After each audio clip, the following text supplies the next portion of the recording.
بسم الله الرحمن الرحيم والفجر وليال عشر والشفع والوتر والليل إذا يسر هل في ذلك قسم لذي حجر ألم تر كيف فعل ربك بعاد إرم ذات العماد التي لم يخلق مثلها في البلاد وثمود الذين جابوا الصخر بالواد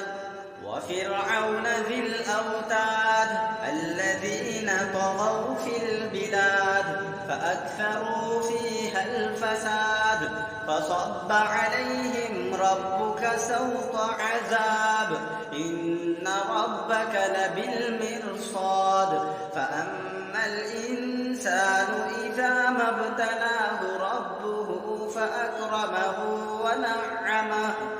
فيقول ربي أكرمن وأما إذا ما ابتلاه فقدر عليه رزقه فيقول ربي أهانن كلا بل لا تكرمون اليتيم ولا تحاضون على طعام المسكين وتأكلون التراث أكلا لما وتحبون المال حبا جما كلا إذا دكت الأرض دكا دكا وجاء ربك والملك صفا صفا وجيء يومئذ بجهنم يومئذ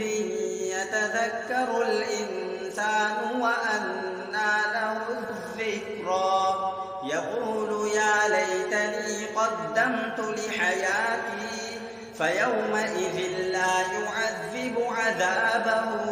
أحد ولا يوثق وثاقه أحد يا